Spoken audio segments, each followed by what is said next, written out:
Prasanthan sir என்னோட கதைக்கு தொடங்கி கிட்டத்தட்ட 2 வருஷமாகுது. 2 வருஷமாகுது. நாங்கள் இப்படியான ஒன்றை நடத்துவது தொடர்பாக கதைக்க தொடங்கி எப்படியாவது நடந்துச்சு. இன்று அது நடந்து நிறைவேறி நினைக்கிறேன். இன்றைக்கும் கூட அது நடக்க முடியும் சூழ்நிலை வர முயற்சித்த போது நானும் அவரும் ஒரே நிலையில் இருந்தோம். எப்படியாவது இதை நடாத்துவது. சார் இப்போ வேறு வேறு ஆக்களெல்லாம் அனுப்பின இந்த காலநிலை தொடர்பான ஃபோட்டோஸ், மழை வெள்ளம் எல்லாம் அனுப்பிட்டு எனக்கு அனுப்புகிறார். சார் என்ன சார் செய்வேன்? நாங்கள் என்ன சார், எனக்கு இதெல்லாம் முதல்ல நான் இங்கே தானே இருக்கிறேன், எனக்கு தெரியும், நான் இதை பற்றி உங்களுக்கு எதுவுமே சொல்ல இல்லை. ஏன்னு சொன்னால் மழை பெஞ்சாலும் ஒரு நாளோட விட்டுட்டுது, எப்படியோ இதை நடத்தி முடிக்கணும். அப்போ 2 பேருமே ஒரே நோக்கத்தோடு இருந்து இன்று அதனை நிறைவு செய்திருக்கின்றோம். இந்த விதத்தில் இப்போ இதை நடத்துவதற்கு முன்பு எனக்கு மனசுக்குள்ள பெரிய ஒரு சங்கடம் ஒன்று இருந்துச்சு. என்னன்னு சொன்னால் நாங்கள் அந்த சரி இந்த 600 இதை போன்ற நிகழ்வுகள் தாண்டி போயிருக்கின்ற நிலையில் எங்களோட பாடசாலையில் 2 செஷன், முதலாவது மாணவர்களுக்கானது, 2வது ஆசிரியர்களுக்கானது. மாணவர்களுக்கானது எப்படியோ வெற்றிகரமாக நடைபெறும் என்ற பூரண நம்பிக்கை இருந்தது. 2வது எனக்கு இதனை எவ்வளவு தூரம் ஆசிரியர்கள் ஏற்றுக்கொள்வார்கள் ஒரு சங்கடம் உண்டு என் மனசுக்குள்ள இருந்துச்சுது.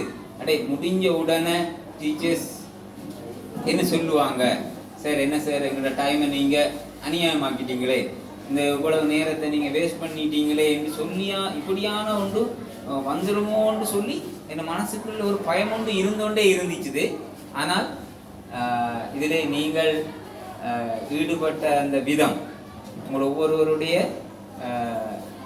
சாரோட சேர்ந்து மிகவும் ஆர்வமாக இருந்ததை பார்க்கின்ற போது யாருமே அவ்வாறான ஒரு கேள்வி என்னிட கேட்க மாட்டீர்கள் என்ற ஒரு நம்பிக்கை எனக்குள்ளே இன்றைக்கு சார் வந்தது இந்த இடத்துக்கு, அந்த வந்ததனுடைய பலனை நாங்கள் அடைந்திருக்கின்றோம் என்ற ஒரு எனக்கு கட்டாயமாக வந்திருக்குது.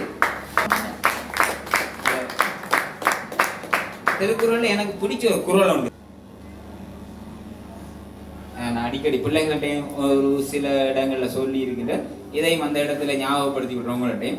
அந்த குறள் என்னன்னு சொன்னால், இதனால் இவன் முடிக்கும் என்று ஆய்ந்து அதனை அவன் கண் விட.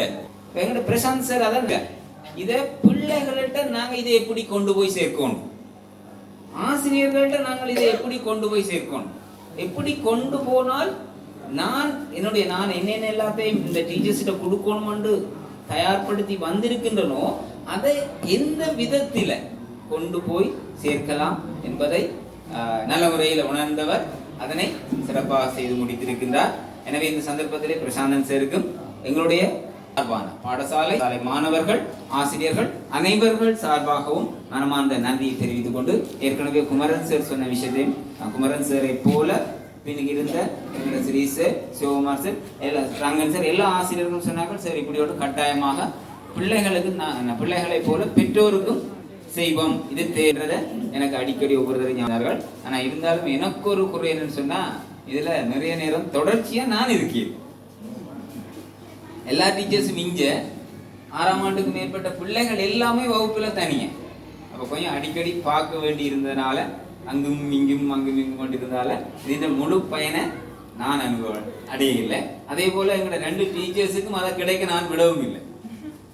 எங்களோட சிவகுமார் சார், ரங்கன் சார், அவங்க 2 பேரையும் கூப்பிட்டு சொல்லிட்டேன், சார் இன்றைக்கு ஒன்றும் செய்யலாது, நீங்கள் 2 பேரும் போங்க, மதுரமொழிக்கு போயிட்டு ஃப்ரீ புக்ஸ் எல்லாம் இருக்குது எடுத்துகிட்டு வாங்கண்டு முடிகிற நேரம் தான் வந்து சேர்ந்தாங்க உள்ளுக்குள்ள.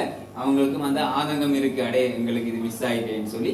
அதே போல் இன்னும் ஒருவர் எங்களோட ரிம்ஸ் சார், அவரும் அதே போல் அங்கே மேலே உயர்தர மாணவர்களுக்கு ஒரு செமினாரை அரேஞ்ச் பண்ணிட்டு அதுக்குரிய சேரை கூட்டிகிட்டு போகிறது, அவருக்குரிய சக தேவைகளை பார்க்கறது, சாப்பாடு ஒழுங்கு பண்ணிட்டு அவரும் அடிக்கடி வெளியிலேயே தெரிந்ததுனால அந்த 1-2 பேருக்கு உரிய அந்த வாய்ப்பை நானே தட்டி பறித்து விட்டேன்.